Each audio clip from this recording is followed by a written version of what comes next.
नमस्कार, राज की बात में आपका स्वागत है। 23 दिन का समय अरविंद केजरीवाल जैसे नेता के लिए छोटा मोटा नहीं है, जो हर रोज मीडिया में कोई न कोई संदेश लेकर आ जाता था। 500 करोड़ का बजट एडवर्टीजमेंट के लिए इसीलिए रखा था ताकि उसका चेहरा चमकता रहे। हर जगह पोस्टर में केजरीवाल का ही नाम होता था। दिल्ली में जब पहली बार आम आदमी पार्टी चुनाव लड़ रही थी तो उस समय आम आदमी पार्टी के नाम पर चुनाव लड़े गए थे, लेकिन 2013 के बाद से अगला चुनाव जब 2015 में हुआ तो आम आदमी पार्टी के अंदर झगड़ा भी इसी बात को लेकर हुआ कि आप या केजरीवाल। शुरुआत इसी से हुआ था कि क्या केजरीवाल के नाम पर चुनाव लड़ेंगे या आम आदमी पार्टी के नाम पर चुनाव लड़ेंगे, क्योंकि आम आदमी पार्टी में कई बड़े नेता हैं और सब अपने अपने क्षेत्र में पहचान रखते हैं और कलेक्टिव तरीके से अगर चुनाव लड़ा जाएगा तो फिर आम आदमी पार्टी की जीत की संभावनाएं बढ़ जाएगी। ऐसा पार्टी के अंदर मीटिंग में हुआ था, लेकिन अरविंद केजरीवाल टस से मस नहीं हुआ। कहा मुख्यमंत्री 49 दिन की ही सही, लेकिन हम थे। और उसके बाद जब मुख्यमंत्री बने तो चेहरा हमारा ही होना चाहिए और एक बार फिर केजरीवाल, फिर से केजरीवाल, ऐसे नारे गढ़े गए। जबकि योगेंद्र यादव जैसे नेताओं का मानना था कि एक बार फिर आप सरकार, ऐसे स्लोगन होना चाहिए। आम आदमी पार्टी की बात हो, केजरीवाल की बात नहीं हो। किसी एक व्यक्ति को चेहरा चमकाना है तो फिर आम आदमी पार्टी बनाने की क्या जरूरत थी, क्योंकि कई ऐसी पार्टियां हैं जो एक व्यक्ति की पार्टी है, एक परिवार की पार्टी है और हम लोग उसी के खिलाफ बात करते हैं। लेकिन नतीजा क्या हुआ? नतीजा ऐसा हुआ कि योगेंद्र यादव को, प्रशांत भूषण को बाहर का रास्ता दिखा दिया गया और फिर उसके बाद एक एक करके उन नेताओं को बाहर भेज दिया गया जो अरविंद केजरीवाल के लिए चुनौती बन सकते थे, जो अरविंद केजरीवाल के चेहरे के साथ अपने चेहरे को भी चमका रहे थे। लेकिन फिर भी अरविंद केजरीवाल ने सबको बाहर करके खुद आम आदमी पार्टी पर कब्जा कर लिया और फिर 2015 के बाद से जो राजनीति की उसमें हर रोज मीडिया के केंद्र में बना रहा। मीडिया के लिए 500 करोड़ का बजट रखा और एक एजेंसी बनाई शब्दार्थ, जिसके आधार पर वो प्रिंट मीडिया को भी ऐड देता था। पहले की व्यवस्थाएं बदल दी गई और फिर डायरेक्ट पूरी तरह से कब्जा कर लिया दिल्ली के एडवर्टीजमेंट इंडस्ट्री पर और पार्टी फंड से पैसे अलग जा रहे थे। यानी कि एक तो सरकार का बजट, दूसरा पार्टी का बजट, यानी कि 500 करोड़ नहीं बल्कि 800 करोड़ रुपए का बजट हर साल रखा गया केवल प्रचार के लिए, मीडिया में देने के लिए। सैकड़ों पत्रकार ऐसे थे जिसको आम आदमी पार्टी से पैसे मिलना शुरू हो गया, चाहे पार्टी की तरफ से, एजेंसी की तरफ से या फिर किसी कमेटी में डालकर या किसी कॉलेज में उसके बोर्ड में डालकर या फिर किसी दूसरे रास्ते से उस तक पैसे आने लगे, सुविधाएं मिलने लगी। और फिर अरविंद केजरीवाल हर रोज प्रेस कॉन्फ्रेंस के नाम पर संदेश देता रहा और फिर केंद्र सरकार एलजी को गालियां भी देता रहा। लेकिन अचानक से इसके ये जो 12-13 साल का कैरियर था डगमगाया, और डगमगाया भी ऐसा कि पिछले 23 दिनों से अरविंद केजरीवाल अपने कमरे से बाहर नहीं निकला है। उसकी हालत खराब है। ये जो कह रहा है विपश्यना में जाएंगे, वो विपश्यना में तो पिछले 23 दिनों से है। 8 फरवरी को चुनाव का परिणाम आया और उस समय एन केन प्रकारेण अरविंद केजरीवाल ने 2 मिनट का एक वीडियो संदेश जारी किया, वो भी मजबूरी में। वो दिन भर चुपचाप बैठा था, लेकिन शाम में एक 2 मिनट का वीडियो संदेश जारी किया जिसमें अपनी हार को स्वीकार किया। वो भी मजबूरी थी उसकी कि एक बार तो आपको सामने आना पड़ेगा। उसने प्रेस कॉन्फ्रेंस नहीं की, उसने कार्यकर्ताओं के साथ, जैसे आम आदमी पार्टी की जीत होती थी तो पार्टी के मुख्यालय में बड़े शोर शराबे होते थे, माला लेकर सब लोग कार्यकर्ता आते थे, हंगामा होता था। केजरीवाल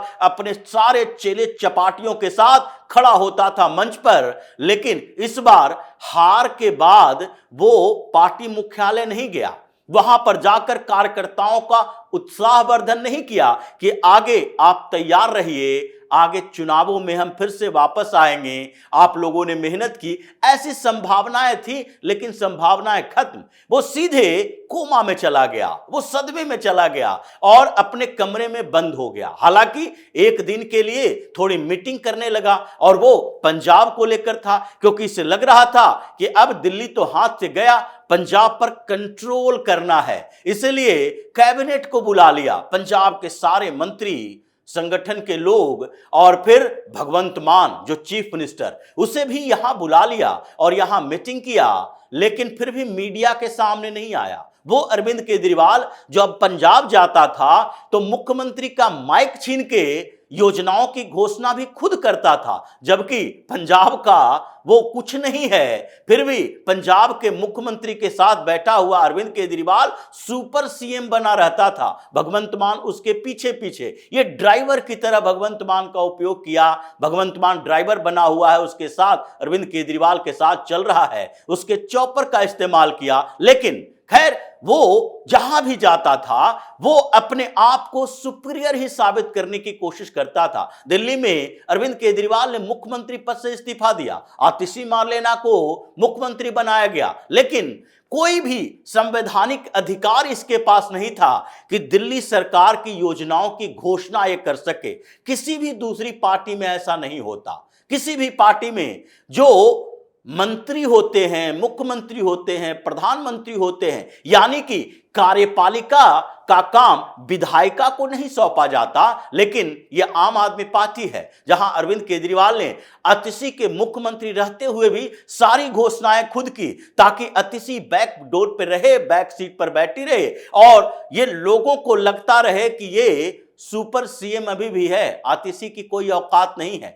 जब उससे भी काम नहीं चला तो उसने घोषणा ही कर दी कि ये तो टेम्पररी सीएम है, आगे तो हमें ही सीएम बनना है। ये बातें उसने खुद कही। लेकिन अचानक से ये सदमे की बात ही है कि अभी 8 तारीख के बाद से केजरीवाल नजर नहीं आया। भगवंत मान के साथ मीटिंग हुई तो मीटिंग के बाद भी प्रेस कॉन्फ्रेंस करने के लिए केजरीवाल नहीं आया। भगवंत मान ने बताया कि मीटिंग में क्या क्या चर्चा हुई, क्योंकि उसके सारे एजेंडे फेल होते जा रहे थे। जब पंजाब कैबिनेट को यहां बुलाया, मुख्यमंत्री भगवंत मान दिल्ली आकर अरविंद केजरीवाल के साथ मीटिंग की, तो पंजाब का प्लान इतना ज्यादा उभरा कि उसे बैकफुट पर आना पड़ा, परेशानियां बढ़ी और इसी को लेकर सदमा और बढ़ गया। अरविंद केजरीवाल को भवन में कैद हो गया। दिल्ली के कन्वेनर गोपाल राय को लोगों से मुलाकात करने के लिए भेजा, विधायकों से, विधानसभा के उम्मीदवारों से। दिल्ली के कन्वेनर गोपाल राय कभी भी किसी तरह की मीटिंग नहीं लेते थे, जो मीटिंग लेने पर मजबूर हो गए, आतिशी मार्लेना को मैदान में उतार दिया। लेकिन यह सदमा अभी खत्म नहीं हुआ है। इस सदमे से उबरने के लिए, अपने दिमाग का इलाज कराने के लिए अब अरविंद केजरीवाल को फिर से विपश्यना की जरूरत पड़ गई, क्योंकि ये 30 दिन से जब एकांत में है तो ये विपश्यना पर ही है। और ऐसी स्थिति क्यों हुई? क्योंकि एक तरफ तो सरकार back to back Arvind Kejriwal के खिलाफ मीटिंग कर रही है, बैक टू बैक केजरीवाल को झटके दे रही है। सीएम का कहना है कि अभी तो 2 सीएजी की रिपोर्ट पेश की गई है, लेकिन अभी 12 और बचे हुए हैं और इसमें आतिशी मार्लेना भी नपेगी, सौरभ भारद्वाज भी जाएगा, मनीष सिसोदिया भी जाएगा और केजरीवाल की तो बात ही अलग है। इसकी तो दुर्गति करानी होगी और इसमें सबसे इंपॉर्टेंट और सबसे शर्मनाक इसके लिए है केजरीवाल का शीश महल, जिसको लेकर भारतीय जनता पार्टी की सरकार अलग अलग प्लान बना रही है। इसीलिए इस बार सीएजी की रिपोर्ट में कुछ चीजें रोकी गई। शराब घोटाले, हेल्थ सेक्टर पर यह सीएजी की रिपोर्ट लाई गई। अभी शीश महल कांड पर सीएजी की पूरी रिपोर्ट लानी बाकी है। अभी तो उस पूरे बंगले को ही म्यूजियम बनाना है ताकि लोगों को पता चल सके। दिल्ली में डिस्प्ले होगा उसका वो टॉयलेट, उसका वो कमोड, उसका वो पर्दा, उसका वो लिफ्ट, सारे ये प्रदर्शनी का विषय बन गया है और इसे प्रदर्शनी करवाया जाएगा दिल्ली के अलग अलग इलाकों में। ये प्रोटोटाइप बनाए जाएंगे इसके कि देखो इसकी कीमत क्या क्या थी। इसलिए जो अभी एक के बाद एक केजरीवाल के खिलाफ इन लोगों ने एक्शन लिया है, उससे केजरीवाल का सदमा और बढ़ गया है। परेशानी इस बात की है कि एक महीना पहले से यह बात की जा रही थी मार्च में शुरू होगा ट्रायल, और मार्च में शुरू हो गया। अब सीबीआई और ईडी दोनों अरविंद केजरीवाल के खिलाफ लगेगी, सिसोदिया और संजय सिंह के खिलाफ भी सबूत हैं। इसलिए इन लोगों को अब नया प्रोटेक्शन चाहिए। अभी संजय सिंह को तो प्रोटेक्शन है राज्यसभा का, वो राज्यसभा का सांसद है। सिसोदिया के हाथ में कुछ नहीं है, केजरीवाल के हाथ में कुछ नहीं है। पिछली बार जो केजरीवाल को जमानत मिली थी जस्टिस दीपांकर दत्त और जस्टिस संजीव खन्ना ने बेंच में जो फैसला सुनाया था, उसमें सीधे तौर पर कहा गया था Arvind Kejriwal chief minister, Arvind Kejriwal party का नेशनल कन्वीनर, उसके चुनाव हैं और चीफ मिनिस्टर जेल में रहेगा तो चुनाव प्रचार कैसे होगा। लेवल प्लेइंग फील्ड तैयार कर रहे थे। अब तो लेवल ही नहीं रहा केजरीवाल का। लेवल प्लेइंग फील्ड तैयार करने के लिए सुप्रीम कोर्ट के जज भी एक वक्तव्य नहीं दे सकते, बात नहीं कर सकते, जो स्थिति हो गई है। इसलिए मनीष सिसोदिया और भी लापता हो गया। एक दिन पंजाब गया, पिट पिटाकर वापस आ गया, और इन लोगों ने जो पंजाब से राज्यसभा की बात की, उसको लेकर भी वहां हंगामा चल रहा है। मतलब अरविंद केजरीवाल 23 दिनों के अंदर ऐसे सदमे में आया है कि अगले 23 महीनों तक वो उबर पाएगा, इसके लिए गारंटी नहीं दी जा सकती। लेकिन एक तो गारंटी है कि केजरीवाल जल्द ही तिहाड़ जाएगा। सिसोदिया और संजय सिंह के खिलाफ जो सबूत है शराब घोटाले में, वो वेस्ट नहीं जाएंगे, बल्कि मार्च में ही उन्हें हिरासत में लेने की संभावना है। और यही आतिशी मार्लेना और सौरभ भारद्वाज, ये दोनों जो अरविंद केजरीवाल के दो हाथ हुआ करते थे, इनको निपटाने के लिए सीएजी की रिपोर्ट में धीरे धीरे इन्वेस्टिगेशन हो रहा है। हेल्थ मिनिस्ट्री सौरभ भारद्वाज के पास थी, बड़ा चीख चिल्ला रहा था, इसलिए हेल्थ मिनिस्ट्री का ये जो हेल्थ पर सीएजी की रिपोर्ट आई, उसे पहले लाया गया उसे निपटाने के लिए। ये शांत नहीं रहेगा, इसलिए इसे पूरी तरह से शांत कराना पड़ेगा। अभी जो चीख चिल्ला रहा है, वो चीख चिल्लाहट इसकी शांत तब होगी जब इसके खिलाफ इन्वेस्टिगेशन शुरू होगा। पीएससी के पास भेज दिया गया है। मतलब ये पूरा केजरी गैंग को निपटाने के लिए जो प्लान बनी है। और आगे महिलाओं के ऑर्गेनाइजेशन के साथ बैठक 5 मार्च को, 6 मार्च को दिल्ली के इंडस्ट्रियलिस्ट और दूसरे जो सोशल ग्रुप हैं उसके साथ मीटिंग। भारतीय जनता पार्टी की सरकार की सारे के सारे विधायकों को मैदान में उतार दिया गया है, अपने अपने क्षेत्र के साथ साथ अपने क्षेत्र के उन ग्रुप्स के साथ मीटिंग करने के लिए। बजट से पहले फीडबैक लेने के लिए वेब पोर्टल बना दिया गया, व्हाट्सएप नंबर जारी कर दिया गया। मतलब फीडबैक लिया जा रहा है इस बात के लिए कि केजरीवाल ने क्या कुकर्म किए और उन कुकर्मों के बाद अब आप क्या चाहते हैं कि उसको सजा मिले और फिर उसके समस्या जो पैदा की है उसका समाधान के साथ व्यवस्थाओं में सुधार हो। यह पूरी तैयारी जो है, जिसके कारण गैंग्स ऑफ केजरीवाल न केवल सदमे में है बल्कि खौफ में भी है कि कब किसका नंबर आ जाए, कब कौन तिहाड़ चला जाएगा। इसके लिए इन लोगों में कंपटीशन चल रहा है, हमारा नंबर पीछे आए। और तभी तो पूरा केजरीवाल का कुनबा अभी डर से छिपा फिर रहा है कि लगता है कि इन लोगों के राजनीतिक कैरियर द एंड ही हो चुका है। तो इसी तरह की खबरों के साथ फिर से हाजिर होंगे। तब तक के लिए बने रहिए हमारे साथ और देते रहिए हमें सहयोग, ताकि इसी तरह की खबर हम आपके लाते रहे। धन्यवाद।